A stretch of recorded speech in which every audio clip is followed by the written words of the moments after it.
it time to acknowledge that a $20 set of wrenches could possibly do as much as a $700 wrench? I think it's time to talk about it.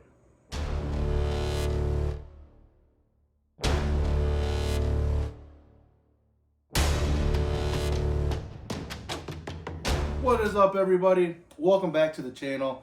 Welcome back to Chance's Garage. In today's video, I want to talk about Husky tools. I finally bought a set of Husky tools because they were on clearance at the Home Depot that I went to, and the tools that I went with were the Husky Bite series. Are they just as good as the Mac RBRTs? Are they just as good as anything that Snap-on offers? Should you buy these? I think it's time we talk about it. So I went to Home Depot right after Christmas because, just like Harbor Freight, I had a gift card burning a hole in my pocket that I needed to spend. And we were going up and down the aisles, pretty much every aisle, because I didn't need anything. I just wanted something. So I went down the clearance aisle, and I seen they had a set of these Husky Bite series combination wrenches on clearance for $22.99. And I was thinking, they look a lot like the Mac RBRTs. I've never heard of them before. They say they're made for rounded bolts. 22 bucks. Very limited skip.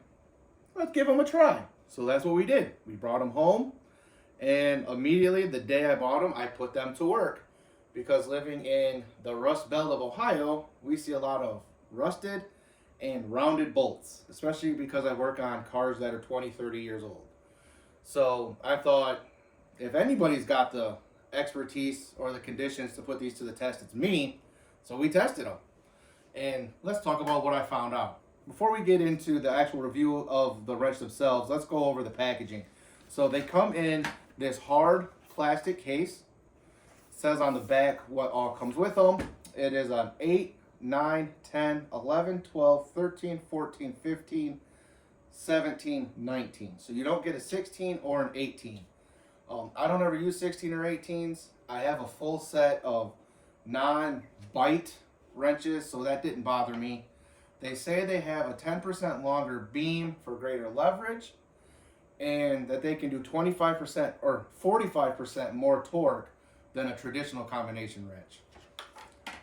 So once you get them home, you can either pull a tab here and hang them, or you can fold that down, open up the door, pull this little pin, and now you can just sit this tray in your toolbox.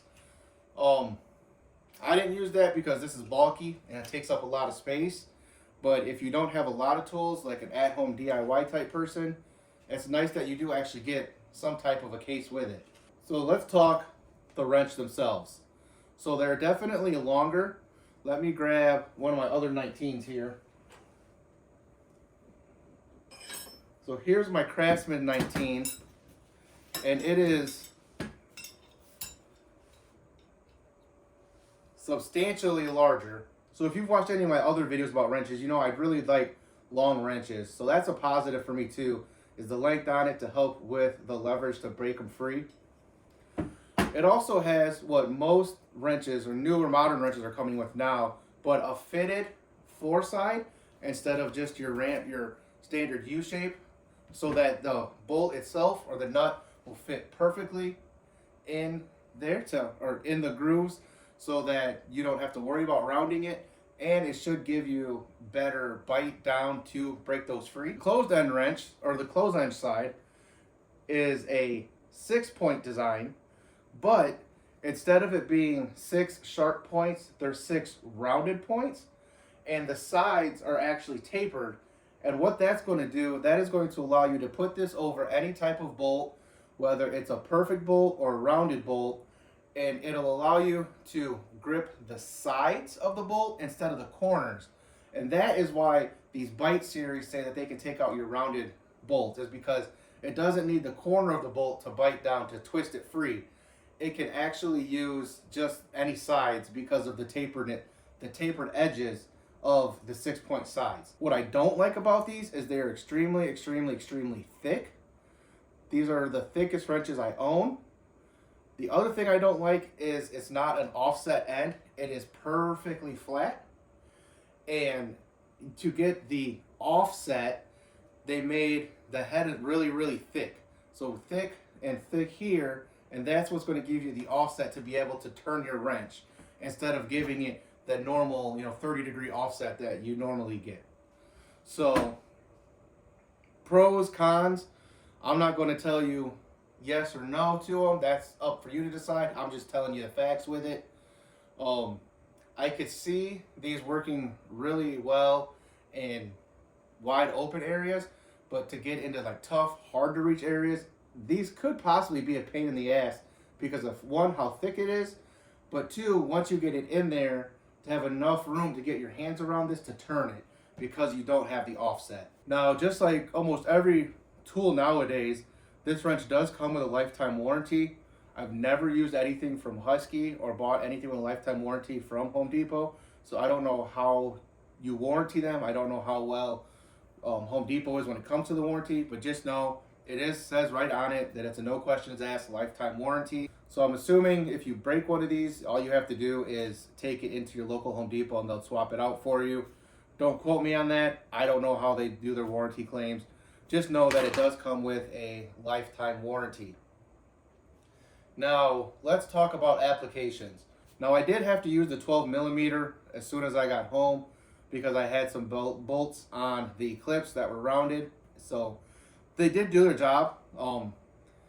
Tolerance wise, I would say it's not as snug of a fit that I get from my Mac wrenches. Definitely not as snug of a fit that I get from my Tecton wrenches, but it does fit decently well, especially because it's a rounded bolt, so I can't say on a perfect bolt, but it does have a better tolerance and a better fit over my Pittsburgh, my Hyper Tough, and even my Craftsman wrenches.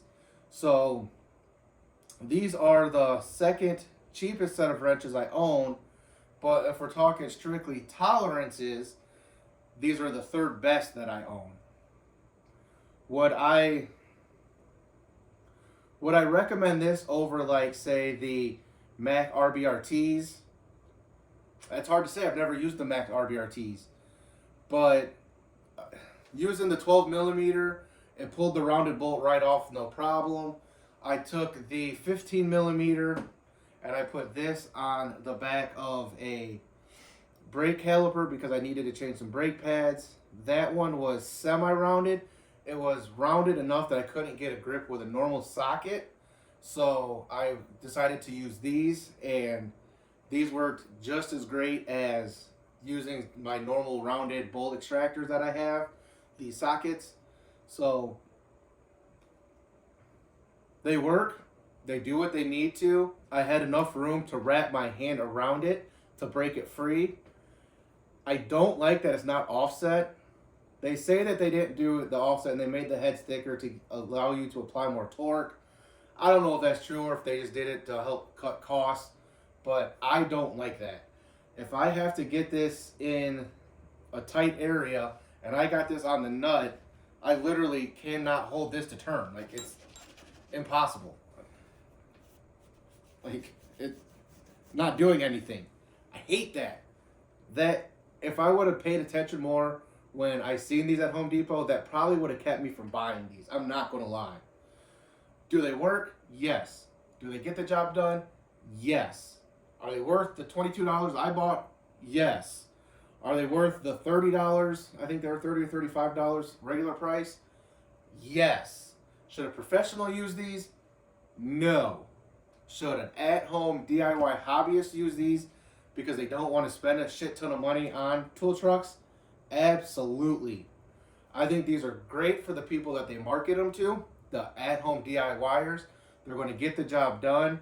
They're going to save you time if you're dealing with rounded bolts. But if you're working on machines or cars day in and day out, they may have rounded bolts, especially you professional mechanics out there, because you never know what you're going to get into. My two biggest gripes is thickness, no offset. This thing would be a pain in the ass to try to pull some of the bolts that may be rounded in an engine compartment. I love the idea. I think when they designed them, they thought more about putting in the torque aspect and the leverage aspect and not the practicality aspect, because they knew that they could stick it on here that it has 45% more applicable torque than, what they say, 45% more applicable torque than other wrenches. High torque, non-slip design. Yes, they're not going to slip. They're high torque. But you can't use the high torque if you can't grip the damn wrench.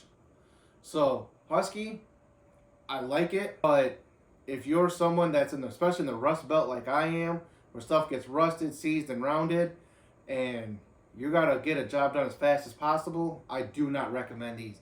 Go stick with the RBRTs. Go stick with the Flank Drive Plus, I think, from Snap-on. I don't know. I'm not a Snap-on guy. There's other people out there that have the same thing, like the USAGs. Those are another great option. You know, if you have the money, go spend the money on better wrenches.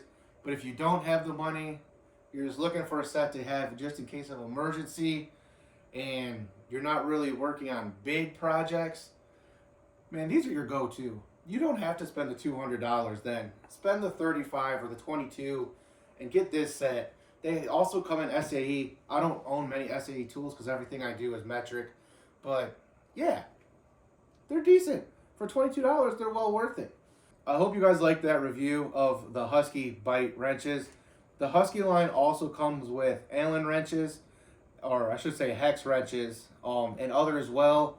Maybe next time I get out to Home Depot, I will buy the Allen wrenches, and we can put them to the test, because I do, in fact, have the Mac RBRT hex keys. So, leave me a comment down in the description, or leave me a comment down below.